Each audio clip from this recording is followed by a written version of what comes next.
ان اللہ و ملائکتہ یصلون علی النبی یا ایھا الذین آمنوا صلوا علیہ وسلموا تسلیما اللہم صلی علی سیدنا شفیعنا حبیبنا نبینا و مولانا محمد وبارک وسلم۔ اللہ تعالیٰ کا بڑا فضل اور کرم ہوا، اللہ تعالیٰ نے ہمیں نبی کریم صلی اللہ تعالیٰ علیہ وسلم کی امت میں پیدا فرمایا اور پیدا ہونے کا فخر عنایت فرمایا، اور یہ فخر اشک انبیاء نکلا۔ مزید برائے کرم ہوا، اللہ تعالیٰ نے ہمیں قرآن جیسی نعمت سے وابستہ فرمایا اور اپنے اولیاء اللہ کے دامن سے وابستہ فرمایا، اور آج ہمیں تجدید ایمان کے لیے جمع فرمایا۔ بات چل رہی تھی کہ ایمان کیا ہے، آج ہم اس کے تفصیلات جانیں گے کہ ایمان کیا ہے قرآن اور حدیث سے۔ تو میں آپ کو بتا دوں، پیارے آقا علیہ الصلاۃ والسلام کی حدیث پاک ہے، آپ نبی کریم صلی اللہ تعالیٰ علیہ وسلم ایمان کے متعلق یہ فرماتے ہیں، الایمان هو الیقین، یعنی ایمان کا معنی یقین کرنا ہے۔ سوال یہ پیدا ہوتا، کیا یقین کرنے کا معنی ایمان ہے؟ تو کلمہ طیب جیسے کہ ہے لا الہ الا اللہ محمد رسول اللہ صلی اللہ علیہ وسلم، یعنی یہ کلمہ طیبہ کی جو دعوت ہے، کلمہ طیبہ میں کیا ہے؟ اور ایک بات بتا دوں، کلمے میں دو شرط ہے۔ کیا شرط ہے کلمے میں؟ کہ ایک شرط یہ ہے اقرار باللسان تصدیق بالقلب، ایک وہ ہے کہ اپنے زبان سے اقرار کرنا، اور دوسرا اپنے دل سے تصدیق کرنا، یعنی جو زبان سے بولے وہ دل سے بھی بولنا۔ اس کو اقرار کیسے کرنا؟ زبان سے کرنا۔ تصدیق کیسے کرنا؟ دل سے کرنا۔ کیا بول کے کرنا اقرار زبان سے، اور کیا بول کے دل سے تصدیق کرنا؟ اس بات کی تصدیق کرنا کہ لا الہ الا اللہ، اللہ کے سوا کوئی حاجت روا نہیں ہے، یعنی اللہ کے سوا کوئی پالنے والا نہیں ہے، یعنی اللہ کے سوا کوئی مالک نہیں ہے، اللہ کے سوا کوئی خالق نہیں ہے، اور محمد رسول اللہ صلی اللہ علیہ وسلم اللہ کے رسول ہے۔ یہ زبان سے بھی کہنا ہے، ایک شرط کنڈیشن ہے، اور دوسرا دل سے بھی اس بات کی تصدیق ہونا، تو جب جا کے ایمان والا بنتا۔ تو الایمان هو الیقین، ایمان کا معنی کیا ہے؟ یقین کرنا ہے۔ کس پہ؟ کلمے پہ۔ کس کے اوپر؟ اللہ پر، اس کے رسول پر، اور زبان کا اقرار بھی ہونا، دل سے تصدیق بھی ہونا۔ آج فی زمانہ ہم اور آپ کی بات دیکھ لے تو ہم زبان سے اقرار کرتے، پھر دل سے تصدیق نہیں کرتے۔ اب یہ سوال پیدا ہوتا، زبان سے تو ہم پڑھے، بچپن میں بھی پڑھے، اور ابھی بھی پڑھتے ہیں ہم لا الہ الا اللہ، ہمیشہ وضو کے بعد پڑھتے ہیں، نماز کے بعد پڑھتے ہیں، اور ہر وقت پڑھتے ہیں، تو ہم زبانی اقرار کرتے۔ کیا ہم نے کبھی غور کیا ہے کہ ہم اپنے دل سے تصدیق بھی کریں کہ حقیقت میں ہم جو زبان سے کہہ رہے وہ ہمارے دل میں بھی ہے نہیں؟ یہ سوال پیدا ہوتا۔ تو دل سے نکلنا کیسے نکلتا دل سے؟ تو اور ایک بات میں آپ کو بتا دوں، ایمان میں کیا ہے؟ دو چیزیں، اس کو کیا شرط کہتے ہیں، کنڈیشنز۔ کیا ہے وہ؟ زبان سے اقرار، دل سے تصدیق۔ اب زبان سے ہم کہہ دیے، دل سے نہیں کہہ رہے، اس کا مطلب یہ ہوتا ہے کہ جب بندہ کب کہہ سکتا؟ جب تک وہ تحقیق کرنے پر تصدیق کرتا۔ یعنی اگر کوئی چیز ہم بنا جانے بنا سمجھے اس چیز کو ہم اتھینٹک نہیں بتا سکتے اور پروف نہیں کر سکتے جب تک ہم اس کو تصدیق نہ کریں، تو تصدیق کے لیے کیا ہونا؟ تحقیق ہونا۔ تحقیق کو کیا کہتے ہیں انگلش میں؟ انویسٹیگیشن کرنا۔ اور یہ تحقیق کیسے ہوتی ہے؟ علم سے تحقیق ہوتی ہے۔ علم سے بندہ جو ہے تحقیق کرتا ہے، اب جب اس کو تحقیق مل جاتی ہے تو پھر وہ تصدیق کرتا ہے، جب تصدیق کر لے تو پھر وہ ایمان والا بنتا ہے۔ جب بات علم کی آ گئی تو آپ کو میں بتا دوں، علم کتنے قسم کا ہے؟ 3 قسم کا علم ہے۔ کیا ہے؟ پہلا علم الیقین، اور دوسرا عین الیقین، اور تیسرا حق الیقین۔ ایک جو ہے علم لینا پڑتا، اور علم حاصل کرنے پر جو علم لیا گیا ہے اس علم سے، اس نظر سے اس کو دیکھا جاتا۔ تو جب علم بندہ لیتا ہے تو وہ علم الیقین کو پہنچ جاتا ہے، یعنی کہ اس کا یقین علم پر کرتا ہے، اور جب جیسا یقین کر لے تو وہ عین الیقین ہوتا ہے، وہ علم کو دیکھنے لگتا ہے۔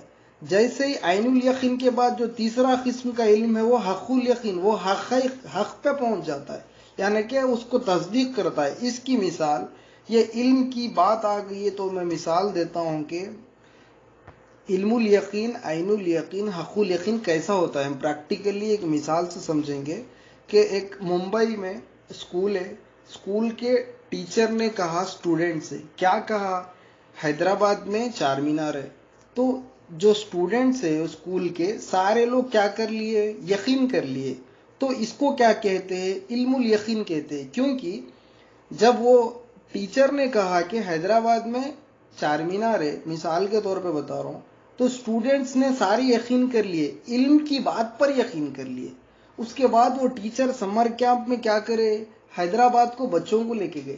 جب دوسرا مراتب پہنچا تو وہ کیا کرے؟ اپنی آنکھوں سے حیدرآباد میں چار مینار کو دیکھے. تو وہ کہاں پہنچے؟ عین الیقین پہ پہنچے. اور اس کے بعد وہ بچوں سے پوچھا گیا چار مینار کہاں ہے، تو وہ کہیں گے کہ حیدرآباد میں. آپ کو کیسے پتا؟ تو ہم نے دیکھ لیا ہے. تو وہ حق الیقین پہ پہنچ گئے. یعنی بتانا یہ ضروری ہے، جیسے کہ ٹیچر نے ان کو بول دیا ہے کلاس میں کہ حیدرآباد میں چار مینار ہے، ایک ہسٹوریکل پلیس ہے، تو بچوں نے یقین کر لیا. یہ یقین کا معنی علم الیقین ہے. اور اس کے بعد ان کو جو سمر کیمپ میں لے کے گیا ہے وہاں حیدرآباد کو بتانے کے لیے، جب وہ اپنی آنکھوں سے دیکھ لیے تو وہ کیا ہو گیا ہے؟ وہ عین الیقین ہو گیا اپنی آنکھ سے دیکھ کے. اور اس کے بعد وہ خود تصدیق کر دیے کہ یقیناً جو چار مینار ہسٹوریکل پلیس ہے وہ حیدرآباد میں ہے. اب بنگلور کے ٹیچر نے وہ ممبئی کے اسٹوڈنٹ سے کہا ہے کہ حیدرآباد میں نا چار مینار نہیں ہے، تو وہ کہے گا کہ تم جھوٹے ہو. کیوں کہے گا؟ کہ میں نے تصدیق کر لیا ہے، میں نے ٹیچر سے سنا بھی ہے، اس کو میری آنکھوں سے دیکھ لیا بھی ہوں، اور وہ حقیقت میں جو ہے چار مینار حیدرآباد میں ہے. تو وہ خود بیان دینے والا ہوتا، وہ خود تصدیق کرنے والا ہوتا. تو یہاں پہ بھی جو ہے اب ساری کائنات میں جو ہے دنیا پال رہی ہے کہہ رہے، یعنی کہ اسباب پال رہا کہہ رہے، نوکری پال رہا کہہ رہے، یا کوئی اچھا کماتا ہو وہ پال رہا کہہ رہا ہے، یا پھر کسی کا بینک بیلنس ہو تو وہ بیلنس سے وہ پال رہا ہے سمجھ رہے، یا کسی کے اونرز ہو یا گھر دار ہو اس سے سمجھ رہے کہ ہم اس سے پل رہے. تو یہ چیزیں تمام کہہ رہے ہوتے کہ یہ پال رہا ہے وہ پال رہا ہے، یعنی کہ شرک کر رہے. اب جو بندہ حقیقت میں علم کی نظر سے اللہ کو ہی دیکھا پالے، اللہ ہی پال رہا، علم میں دیکھا، اس کی عین الیقین سے دل سے بھی دیکھا، اور اس کے بعد وہ تصدیق بھی ایسے ہی کرتا. اب جو لوگ کہے کہ دنیا پال رہی تو وہ کہے گا کہ تم جھوٹے ہو، تم نہیں، دنیا نہیں بلکہ اللہ پال رہی. اس کی گواہی یہ ہوتی ہے. ساری کائنات اگر اس کو کہہ دے کہ دنیا پال رہی تو وہ دل میں تصدیق کرے گا کہ نہیں، اللہ ہی پال رہے. تو یہ اللہ ہی پال رہے گواہی آنے کے لیے تحقیق ہونا، تحقیق کرنے کے بعد ہی تصدیق ہوتی. تو تحقیق سے پہلے اس کو علم ہونا، علم حاصل کرنے پر ایمان نصیب ہوتا. اور ایک بات میں آپ کو بتاتا چلوں، آج دنیا میں ہم کیا سمجھ رہے ہیں؟ علم حاصل نہیں کر رہے، اور دوسرا ہم سمجھ رہے کہ کلمہ طیبہ کو پڑھنے سے جائے ہمارا ایمان آتا ہے، سمجھ رہے. تو نبی کریم صلی اللہ علیہ وسلم کی بات کو یہاں پہ لینا ہے، سمجھنا ہے کہ الایمان هو الیقین، یقین کا معنی ایمان ہے، یعنی کہ یقین کرنا، اس کا پختہ ایمان ہونا، اس کے دل میں ہونا. تو وہ ایمان ہے بول رہے. ہم کیا سمجھے؟ ہم کلمہ پڑھ لیے تو ہم سمجھ رہے کہ ایمان والے نہیں. اس میں دو شرط رکھے، اسی لیے اقرار باللسانی تصدیق بالقلب، زبان سے بھی اقرار کرنا، دل سے بھی تصدیق کرنا. جب بندے کا دل سے تصدیق ہو جاتا ہے تو وہ گواہی دیتا ہے کہ لا الہ الا اللہ محمد الرسول اللہ، اللہ کے سوا کوئی حاجت روا، اللہ کے سوا کوئی پالنے والا، اللہ کے سوا کوئی خالق، اللہ کے سوا کوئی مالک، اللہ کے سوا کوئی حاکم نہیں، سوائے اللہ ہی حاکم ہے، اللہ ہی رازق ہے، اللہ ہی مالک ہے، اللہ ہی رب ہے. یہ گواہی دیتا ہے. کب دیتا ہے؟ جب وہ بندہ حق الیقین پر پہنچتا ہے، یعنی کہ علم الیقین میں لینا ہوتا ہے، پھر اس کو عین الیقین سے اس کی دل کی نظر سے دیکھنا ہوتا ہے. اب جیسا دیکھے بات اگر سارے لوگ کہہ دے کہ اللہ نہیں پال رہا تو وہ کہے گا کہ تو جھوٹا ہے، کیونکہ پال رہا تو اللہ ہی ہے. وہ خود تصدیق کے ساتھ، تحقیق کے ساتھ، انویسٹیگیشنز کے ساتھ، دلائل کے ساتھ بتاتا ہے کہ اللہ کس طرح اس کو پال رہا ہے. جیسے کہ اللہ قرآن میں اور نبی کریم صلی اللہ علیہ وسلم حدیث پاک میں سمجھے اس طرح کے اس کے دلائل ہوتے ہیں. ایک چیز اور جو دل جو ہے نا، یہ دل میں ایمان رہتا ہے، اور کفر بھی جو ہے نا دل میں رہتا ہے، شرک بھی دل میں رہتا ہے. یعنی بتانا یہ ضروری ہے کہ یقین آج ہم کو کس پہ دنیا میں؟ ہمیں دنیا میں جو ہے اسباب پہ یقین ہے. آج دنیا میں ہمیں یقین ہے تو اپنی نوکری پہ یقین ہے. آج دنیا میں اگر ہمیں یقین ہے تو اپنی تجارت پہ یقین ہے. اگر دنیا میں ہمیں یقین ہے تو ہمارے جو اسباب ہے، دنیا کے جو کام ہے جس سے پیسہ آتا ہو، اس پہ یقین ہے. بلکہ اللہ پہ یقین نہیں ہے، کیونکہ ہم گواہی جو دے رہے ہیں زبانی گواہی دے رہے ہیں، بلکہ قلبی گواہی نہیں ہے ہماری. قلبی گواہی کے لیے کیا چاہیے؟ اس کے لیے تحقیق چاہیے. تحقیق کرنے پر بندہ تصدیق کرتا ہے. جب تصدیق کر لیا ہے بندہ تو اس کا ایمان بن جاتا ہے اور وہ ایمان والا ہو جاتا ہے. اسی لیے اس میں شرطیں رکھی گئی ہے. اور ایک بات، جب بندے کا ایمان آتا ہے تو آتا کیسے؟ لا الہ الا اللہ محمد رسول اللہ، یعنی کہ زبان سے اقرار ہو جائے، دل سے تصدیق ہو، اس پہ ٹک جائے. تو کس بات پر ٹکے؟ کہ اللہ تعالیٰ کے سوا کوئی حاجت روا نہیں ہے. لا الہ الا اللہ، الہ کا معنی کیا ہے؟ حاجت روا، ہر چیز دینے والا. مثال کے طور پہ نبی کریم صلی اللہ علیہ وسلم کی حدیث پاک ہے، کیا فرماتے ہیں آپ؟ اگر تسمہ جوتے کا اگر ڈوری بھی چلے جائے، اگر مانگنا بھی ہے تو تسمہ بھی اللہ ہی دے گا. اور نمک بھی تم کو جو مل رہا ہے وہ اللہ کی جانب سے اللہ ہی دے رہا، اور نمک بھی مانگو تو اللہ سے ہی مانگو. اور ڈوری جو جوتے کی تسمہ ہوتی وہ بھی اللہ ہی دینے والا. تو یعنی ایمان ہمارا یہ ہونا چاہیے کہ جو کچھ بھی چیزیں ہمیں میسر نصیب ہو رہے، جو کچھ بھی دنیا میں اللہ کی ہمیں نعمتیں مل رہی ہے، وہ ساری کی ساری اللہ کی جانب سے ایک. اور ہر چیز بھی ہم اللہ سے مانگے، اور ہر چیز بھی دینے والا اللہ ہی ہے. اور اللہ ہی ہمارے ہر ضرورتوں کو پورے کرنے والا، ہر ضرورت ہماری پوری کر رہا کون؟ اللہ تعالیٰ ہی کر رہا ہے. یہ ایمان رکھنا، اللہ ہی رب، اللہ کی ربوبیت پہ ایمان لانا کہ اللہ ہمیں پال رہا ہے، اور اللہ ہی ہمارا حاجت روا، یعنی کہ ہماری ہر ضرورت اللہ تعالیٰ سر سے لے کے ناخن تک، پیر تک کی جو ضرورتیں اللہ نے ہمیں دے رہے وہ تمام اللہ ہی ہماری پورے کر رہا ہے. یہ بندے کا ایمان اور یقین ہونا، زبان سے بھی اس بات کو کہنا اور اس کا دل بھی کہنا. اگر زبان سے کہہ رہا ہے اور اس کا دل نہیں مان رہا ہے، وہ منافق ہے اور وہ کفر کر رہا ہے، وہ جھوٹ بول رہا ہے. وہ دل سے تو دنیا کو دیکھ رہا ہے، دنیا پال رہی ہے، اور زبان سے کہہ رہا ہے تو اللہ پال رہا ہے. تو یہ اللہ بھی یہاں پہ پال رہا ہے اور دنیا بھی پال رہی ہے. یہ کیسا ایڈ کر دیے؟ اللہ کو دنیا سے ایڈ کر دیے. تو پھر یہ شرک کرے. اصل میں شرک یہ دل سے نکلنا ہے. شرک جو ہوتا ہے، شرک کا تعلق جو ہے قلب سے، دل سے، اور کفر کا تعلق بھی جو ہے دل سے، اور ایمان کا تعلق بھی جو ہے دل سے، اور نفاق کا تعلق بھی ہو دل سے. نفاق کیا ہے؟ شک شبہ کو کہتے ہیں. یہ چار جو چیزیں ہیں نا، یہ دل کے تعلق رکھنے والے. اب ہم یہ دیکھیں دین کی کسوٹی میں کہ ہم کون سی فہرست میں، یعنی کہ ہمارے دل میں کیا ہے؟ ہمارے دل میں کفر ہے، اور ہمارے دل میں شرک ہے، ہمارے دل میں نفاق ہے، یا ہمارے دل میں کیا ہے؟ ہم اس بات کا محاسبہ کریں اور اس بات پہ غور کریں. اور اگر دل میں ہے تو پھر کیسے نکالنا؟ سوال. اگر دل میں کچھ ہے تو پھر کیسے نکالنا؟ مثال کے طور پہ اگر گھر گندا ہے، گھر خراب ہے، گھر میں کوڑا کچرا ہے، اور ٹھیک سے صفائی گھر کی نہیں ہوگی، اگر ہم کسی مہمان کو بلائے تو کیا وہ گھر میں آئے گا؟ بلکہ وہ منہ ٹیڑھا کر کے نکل جائے گا، کیونکہ گھر کی گندگی ایسی ہے، گھر میں صفائی نہیں ہے. تو جب دل میں ایمان کیا ہے؟ نور ہے. ایمان اللہ کا نور ہے. ایک ایمان کیفیت ہے جو قلب میں رہنے والی ہے. اب جو گندگی، جو یہ کچرا جو بھرے ہوا ہے، یہ شرک کا کچرا ہے. یہ کچرا جو کوڑا ہے، یہ کفر کا، نفاق کا کچرا ہے. یہ دل سے کچرا یہ نکل جائے تو پھر ایمان داخل ہوتا ہے. اور جب ایمان داخل ہو جاتا ہے تو اللہ تعالیٰ کا، اللہ پر وہ ایمان لانے والا ہو جاتا ہے. بتانا یہ ضروری یہ ہے کہ دل سے جو ہے گندگی نکلنا چاہیے. جب گندگی نکل جائے تو مہمان بھی گھر میں آئیں گے. اس طرح ہی ہمارا دل اگر پاک صاف ہو جائے شرک اور کفر سے، تو پھر ہمارے دل میں جو ہے اللہ پر ایمان بھی آئے گا، رسول اللہ صلی اللہ علیہ وسلم کی رسالت پر بھی ہمارا ایمان آئے گا. تو یہ دل کی جو گندگی ہے، جو شرک کی غلاظت ہے، اس کو ہمیں پاک کرنا ہوگا. شرک نکلنا کیسے؟ شرک بس کیسے نکلتا ہے؟ کفر اور شرک اور نفاق نکلنے کا ایک ہی طریقہ ہے.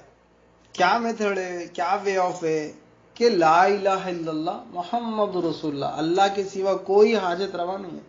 جب یہ دل سے تصدیق ہو گئی اور زبان سے اقرار ہو گیا تو پھر اس کا ایمان آتا ہے. پھر اسباب پر گیا دل یا اسباب پر گئی نظر یا کسی شے پر گئی نظر، پھر ایمان جاتا ہے. تو پتہ یہ چلا کہ ایمان آتا بھی ہے اور ایمان جاتا بھی ہے.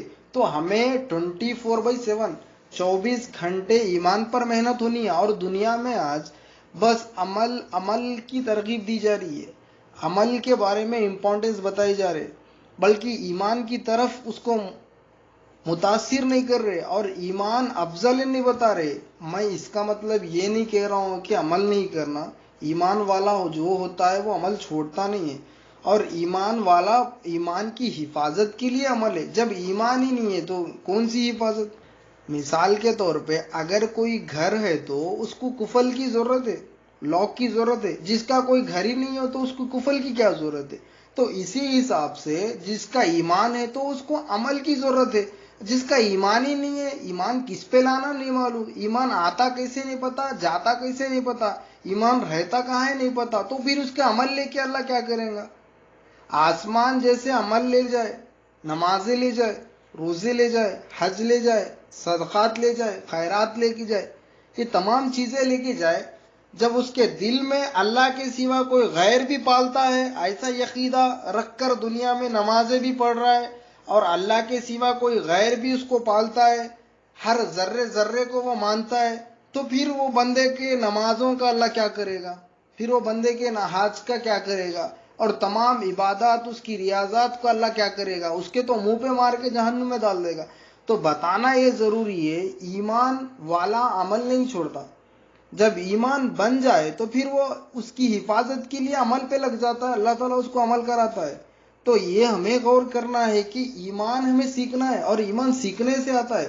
علم جیسا حاصل کرتے تو پھر ایمان کا بھی حاصل کرنا ہوتا ہے. جب ایمان حاصل ہو جائے تو پھر اس کی حفاظت کرنی ہوتی ہے. آج ہمیں ایمان کا پتہ نہیں ہے، آج پھر ہم کس کی حفاظت کریں؟ آج تو حفاظت ہی نہیں ہے، بس عمل عمل عمل کرنا ہے. یہ جو عمل میں لگاتا ہے نا، لوگ کہتے ہیں کہ شیطان عمل کرنے نہیں دیتا، شیطان عمل کرنے نہیں دیتا. آپ کو بتا دوں، شیطان خود عمل کرنے دیتا.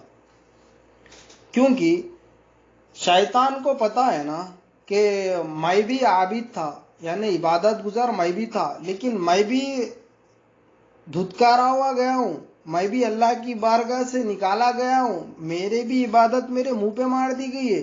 تو ان کو بھی میں عبادت کرنے لگاؤں گا، لیکن ان کے دل سے ایمان کو نکال لوں گا. اس جو شیطان کا کانسیپٹ ہے نا، یہ شیطان کی جو سوچ ہے، شیطان کی جو فکر ہے، اس بات کی ہے کہ اس کا ایمان لے لوں، پھر اس کو عمل میں لگا دوں. آج بندے یہ سمجھ رہے کہ اللہ تعالیٰ جو ہے ایمان کے بنا عمل سے ہی ہمیں جنت دے گا، ایمان کے بنا عمل سے ہی اللہ تعالیٰ ہمیں راضی ہوگا، ایمان کے بنا عمل سے ہی ہمیں دنیا اور آخرت میں کامیابی نصیب ہو جائے گی. یہ غلط فہمی ہے. ایمان کے ساتھ عمل کرنا ہے، ایمان کے ساتھ ہی عمل کرنا ہے. تو ایمان ضروری ہے. آج ہمارے جو ہے جتنے بھی اولیاء اللہ بزرگان دین ہیں، پہلے ایمان کے بارے میں امپورٹنس بتاتے، ایمان اس کو درست کر دیتے، اور اس کے بعد جیسا اس کا ایمان ہو جائے، اللہ کے خوف کے لیے اور اللہ کی رضا کے لیے اور اللہ کو عبادت میں اپنی اخلاص بتاتے ہوئے بندہ عمل میں لگ جاتا ہے.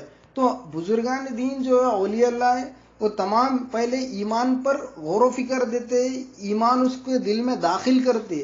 اب ایمان داخل کرنے سے مراد ایمان بندے کو ہی لانا پڑتا ہے، لیکن اس کو حقائق کیا کرتے، اس کی دقیقیاں، اس کی باریکیاں بتاتے، ہر چھوٹے چھوٹے میں اس کے نخوت بتاتے، اللہ کی نشانیاں بتاتے، دنیا میں بھی نشانیاں بتاتے، آخرت کی بھی نشانیاں بندے کو بتاتے، اس کے دل کو نور داخل کرتے، اس کے دل کو پاک کرتے، اس کے نفس کو پاک کرتے.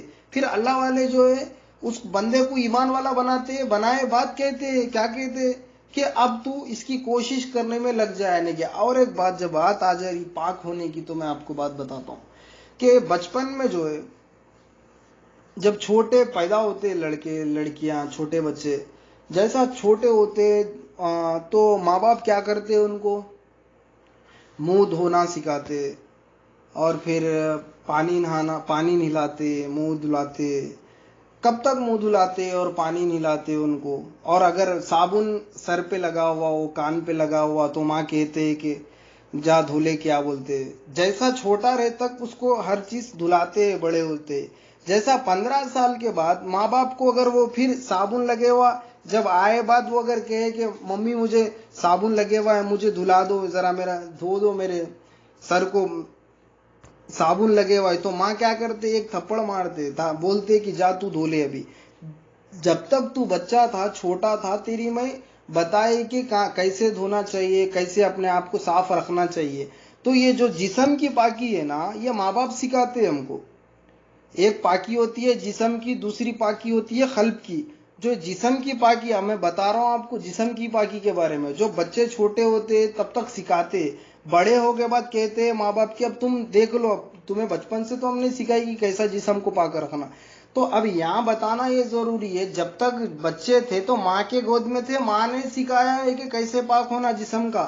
اب جیسا بڑے ہو گئے تو رسول اللہ صلی اللہ تعالی علیہ وسلم کی گود میں آنا پڑتا، یعنی کہ روحانی باپ کی گود میں آنا پڑتا. تو آپ دل کو کیسا پاک کرنا سکھاتے، جیسا پھر پاک کرنے کے تعلیمات دیتے، تو پھر کہتے ہیں کہ اب تو پاک ہوتے رہے، تو اپنا کام کرتے رہے، یعنی کہ پاکی کا سسٹم بتاتے، پاک کس طرح کرنے کا میتھڈ بتاتے، اس کا پروسیجر بتاتے. اس کے بعد بندہ کیا کرتا ہے، اپنے آپ کو پاک کرنے میں لگ جاتا ہے. جیسا بچے کی مثال ہے، بڑا ہونے پر امی ماں باپ کو نہیں کہتا ہے کہ مجھے صاف نلاؤ دھلاؤ، وہ خود نہاتا بھی ہے، دھوتا بھی، اپنے آپ کو صاف رکھتا ہے، کیونکہ بچپن میں اس کو تعلیم دی گئی ہے. اب اس کے بعد بھی قلب کی بھی ایک تعلیم ہوتی ہے جو دل کی تعلیم ہوتی ہے، یعنی کہ دل کی تعلیم کیا ہے، دل کی پاکی کیا ہے، شرک اور کفر نفاق سے پاک رہنا دل، یہ دل کی تعلیم ہے، یہ قلب کی تعلیم ہے. یہ کون دیتے، اللہ کے رسول ہمارے آقا محمد رسول اللہ صلی اللہ تعالی علیہ وسلم دیتے. تو اب ایک سوال، اب رسول اللہ صلی اللہ تعالی علیہ وسلم باحیات نہیں ہے، یعنی باعتبار عبد نہیں ہے. رسول اللہ صلی اللہ علیہ وسلم باعتبار نور ہے، باعتبار رسول ہے، لیکن باعتبار عبد میں بعض جسم کے ساتھ خبر مبارک میں ہے، لیکن ہمارے درمیان میں باعتبار عبد نہیں ہے.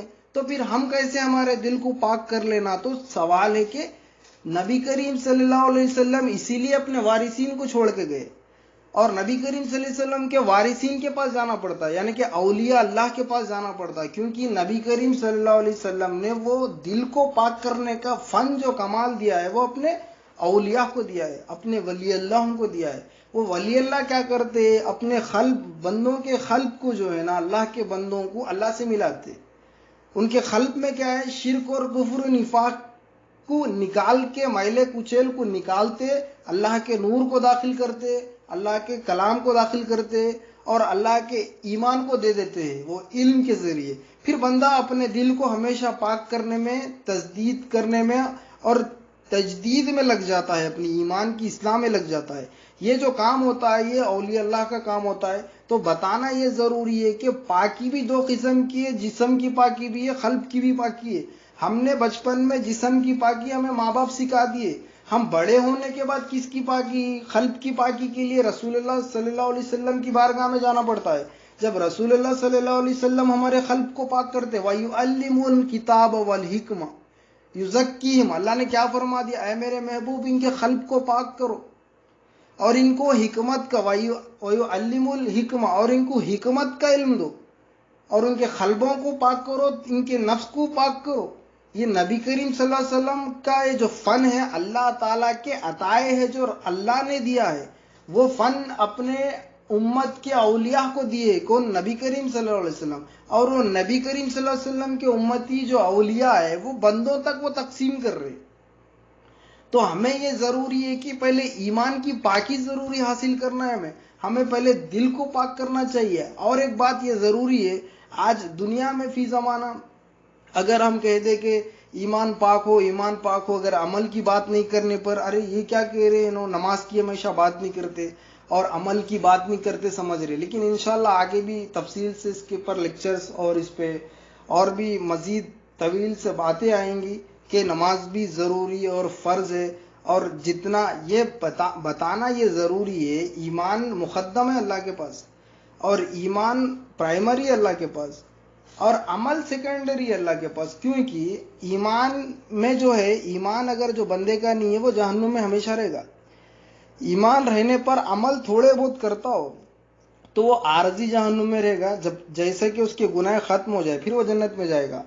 اب جس کا بندے کا جو ہے عمل تو آسمان جیسے ہے، لیکن اس کا ایمان ہی نہیں ہے تو پھر وہ ہمیشہ کے لیے جہنم میں جائے گا۔ تو پہلے ایمان اس کو اچھے سے ایمان جو ہے نا آ جائے، کامل اور مکمل ہو جائے تو بندہ جو ہے اعمال کر لیتا ہے، اور اعمال کے بخشش کی کئی ذرائع، جیسے کہ بندہ بیمار ہوتا ہے تو بھی اس کی کیا ہے، گناہ معاف ہوتے ہیں۔ اور مومن جو ہے، اور جو بندے کے گناہ کیسے معاف ہوتے، کیسے بخش دیا جاتے ہیں کہ وضو جب کرتا ہے وضو کے پانی کے خطرات نکلتے ہیں تو بھی معاف ہو جاتے۔ اور اللہ تعالیٰ بخشش کی کئی ذرائع عمل میں، جیسے کہ شب بارات ہے، فضیلت کے 3 راتیں، شب قدر ہے اور شب معراج ہے۔ ان بندوں میں جو بندہ جاگا اس رات کو پایا، دعائیں کرا، اپنی بخشش کی طلب کرا تو اللہ بھی بخش دیتا ہے۔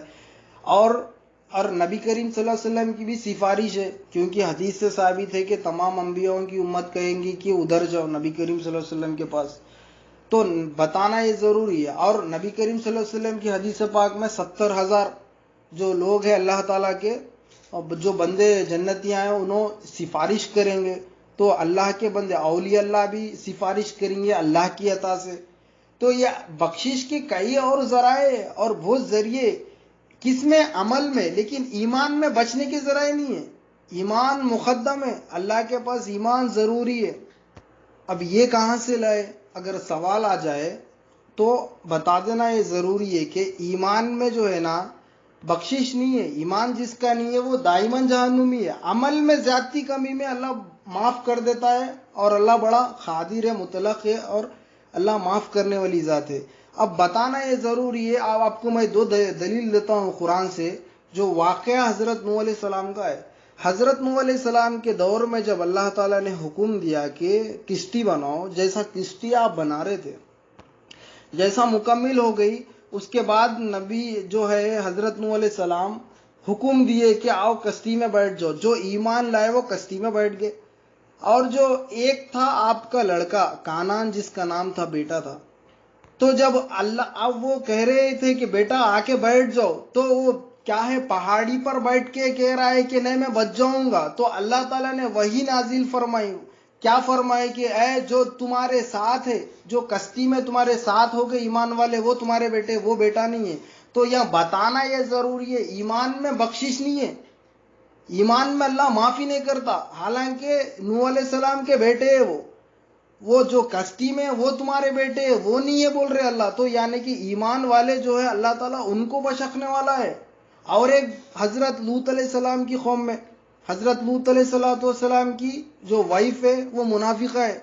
جب اللہ تعالیٰ جو بدفعلی ہو رہی تھی وہاں پہ، اللہ تعالیٰ کا عذاب آنے والا تھا، تو اس میں انہوں بھی شامل تھے، تو اللہ تعالیٰ کیا کرے، وہ بھی بچ نہیں پائے۔ تو یہ لوط علیہ السلام کے واقعے سے بھی اور حضرت نوح علیہ السلام کے واقعے سے بھی ہمیں پتہ یہ چلتا ہے، کیا چلتا ہے، کہ جو ایمان میں کفر یا شرک یا نفاق رہے، منافق رہے یا مشرک رہے یا کافر رہے، بتانا یہ ضروری ہے اللہ تعالیٰ اس کو معاف نہیں کرتا، اور ایمان میں بخشش نہیں ہے بلکہ عمل میں بخشش ہے۔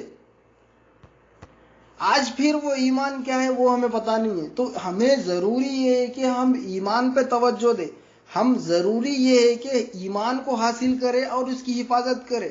ہم طلب صادق ہونا، یعنی کہ اللہ کی سچی طلبگار ہونا۔ نبی کریم صلی اللہ علیہ وسلم نے کیا فرمایا، تم ماں کے گود سے خبر کی گود جانے تک کے علم کو حاصل کرو۔ تو ہمارے لیے علم دین فرض ہے۔ کون سا علم؟ جو اللہ تعالیٰ کی پہچان ہو اور رسول اللہ صلی اللہ علیہ وسلم کی پہچان ہو، اور اللہ اس کے حبیب پر ہمارا ایمان ہو۔ اور ایمان ہمیں آتا کیسے اور ایمان جاتا کیسے، اور ایمان مقدم ہے اللہ کے پاس، یہ ضروری ہے۔ اور دیکھو لا الہ الا اللہ محمد رسول اللہ، جتنے بھی نبیاں پیغمبر آئے وہ تمام یہی لائے۔ جیسا شریعت الگ الگ نافذ ہوتے گئی، ایک ایک نبی، ایک ایک انبیاء نئے آتے گئے، تو اپنے لا الہ الا اللہ کے بازو میں اپنا نام کو ایڈ کیا، فلاں فلاں کی امت میں، حتیٰ کہ نبی کریم صلی اللہ علیہ وسلم کی امت میں بھی لا الہ الا اللہ محمد رسول اللہ ہوا۔ تو لا الہ الا اللہ وہی رہا، یعنی کہ اللہ ہی حاجت روا ہے، اللہ ہی پالنے والا ہے، ایمان تو وہی ہے، لانا تو وہی ہے۔ تو بتانا یہ ضروری ہے آج ہم کو ایمان لانے کے لیے کیا کرنا چاہیے، اس کی تصدیق کرنا چاہیے۔ اور تصدیق کیسے ہوتی ہے؟ تحقیق سے ہوتی۔ تحقیق کس پہ کرنا ہے؟ علم کی کرنا، تحقیق، انویسٹیگیشن، علم حاصل کرنا۔ جب بندے کو علم آ جائے تو پھر بعد میں وہ عین الیقین سے پھر حق الیقین تک، یعنی اس کی حقیقت کو پہنچتا ہے اور وہ تصدیق بھی کرتا ہے۔ اس کے بعد جس کا ایمان ہو جائے، اب دیکھیے آپ، جیسے کہ حضرت بلال حبشی رضی اللہ تعالیٰ عنہ کا، جب آپ ریت پر لٹایا جاتا تھا، آپ کو جو کفار تھے، مشرک تھے، آپ کو تکلیف دیتے تھے، تو آپ کلمہ طیبہ کو نہیں چھوڑے۔ کیوں نہیں چھوڑے؟ اس بات کی دلیل ہے کہ آپ اللہ کو دیکھے، یعنی اللہ کو الہ ہو کے دیکھے آپ، یعنی کہ اللہ کے الہ ہونے پہ ایمان لائے، وہ حق الیقین پہ پہنچے۔ کیونکہ نبی کریم صلی اللہ علیہ وسلم نے فرمایا جو مجھے دیکھا اس نے حق کو دیکھا۔ جو وہ نبی کریم صلی اللہ علیہ وسلم کو دیکھے، پھر نبی کریم صلی اللہ علیہ وسلم اللہ کو دکھائے۔ اللہ کو دکھانے سے مراد اللہ کی الوہیت پن کو دکھائے، اللہ کی حاجت روائی کو دکھائے، اللہ کیسا پالتا ہے اس چیز کو بتائے، جیسا بتائے وہ دل میں دیکھے۔ اس کے بعد کفار کہہ رہے کہ اللہ نہیں پالتا، تو لا الہ الا اللہ حبشی رضی اللہ تعالیٰ عنہ فرما رہے کہ اللہ ہی پالتا، وہ گواہی حق الیقین ہے۔ تو وہ حق الیقین ہم میں آنا چاہیے، اور وہی حق الیقین کیا ایمانی اللہ کے پاس مقبول ہے اور قبول ہے، دوسرا ہمارا کوئی نہیں ہے۔ اور ہم بندے پہ بھی ایمان، اور ہمارا کیا ایمان ہے دنیا میں؟ اللہ پہ تو ایمان ہمارا ہے، اللہ کے ساتھ دنیا پہ بھی ایمان ہے ہمارا، تو ہم مشرک ہو گئے۔ اللہ پہ بھی ایمان ہے ہمارا، پھر دنیا کے نوکری پہ بھی ایمان ہے ہمارا، پھر مشرک ہو گئے۔ اللہ پہ بھی ایمان ہے، پھر گھر دار جائیداد پراپرٹی پہ بھی ہمارا ایمان ہے، یعنی اللہ بھی پالتا ہے، یہ چیزاں بھی ایسا نہیں ہے تو کیسا بولتے، تو یہ بتانا یہ ضروری۔ پھر اللہ بھی ہو گیا، پھر یہ بھی ہو گیا، تو پھر مشرک نہیں ہوئے۔ اب اس کے بعد زمین کو رگڑ رہے کہ اتنے نماز نماز نماز، ارے مشرک ہو گئے، مشرک کی نماز اللہ قبول ہی نہیں کرتا۔ تو یہ پتا تو کرنا کس پہ ایمان لانا ہے، ایمان آتا کیسے، ایمان جاتا کیسا ہے، لائے تو پھر اللہ کے الہ ہونے پہ ایمان لانا ہے۔ اور ایک بات بتاتا چلوں میں آپ کو، یہ جو ایمان کا چور ہے نا، وہ کون ہے؟ شیطان ہے۔ تو یہ شیطان جو ہے دل سے ایمان کو نکال کے دنیا کی محبت اور دنیا کے اسباب پر ڈالتا ہے، اور شیطانی قلب میں ڈالتا ہے یہ بات کہ دنیا ہی پالتی ہے، اللہ نہیں پالتا۔ وہ انکار کی کلمات وسوسوں میں آ کے ڈالتا ہے۔ اس کی دلیل میں حدیث آتی ہے، نبی کریم صلی اللہ علیہ وسلم کی حدیث پاک ہے کہ اس حدیث کے جو راوی ہے عبداللہ بن مسعود رضی اللہ تعالیٰ عنہ سے مروی ہے یہ حدیث۔ کیا فرماتے ہیں نبی کریم صلی اللہ علیہ وسلم؟ دل میں دو خیال، یعنی کہ دو باتیں الہام ہوتے ہیں، ایک شیطان کا اور دوسرا فرشتے کا۔ اور شیطان کا خیال یہ ہوتا ہے کہ وہ حق کو جھٹلانا اور برائی کو اکساتا ہے، اور فرشتے کی طرف سے یہ ہوتا ہے کہ وہ حق کی تصدیق اور برائی سے روکتا ہے۔ تو ہمیں یہ پتا چل رہا ہے کہ قلب پہ دو چیزیں کا الہام ہوتا، دو تھاٹ آتے، دو خیال آتے قلب پہ، دو باتیں آتے، ایک باتیں جو ہے شیطانی ہے، ایک باتیں جو ہے رحمانی ہے۔ فرشتوں کا کہنا وہ اللہ کا ہی کہنا ہوتا ہے۔ تو یہاں پہ شیطان کیا کہتا ہے؟ شیطان بس یہ کہتا ہے کہ وہ حق کو جھٹلاتا اور برائی کرنے کو اکساتا ہے۔ ہمیشہ شیطان کیا بولتا دل میں؟